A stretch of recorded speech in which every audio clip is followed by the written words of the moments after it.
A hi guys, welcome back our channel.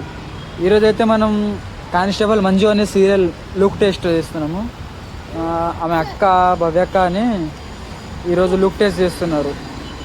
అంటే ఈ క్యారెక్టర్కి ఈమె సెట్ అవుతుందా లేదా అని లుక్ టెస్ట్ అంటే అలా చెక్ చేస్తారు. తర్వాత వాళ్ళు సెలెక్ట్ చేస్తారు. ఆ క్యారెక్టర్కి ఆమె సెట్ అవుతుంది అంటేనే దాని సీరియల్కి తీసుకుంటారు, లేదంటే వేరే తీసుకుంటారు. అలా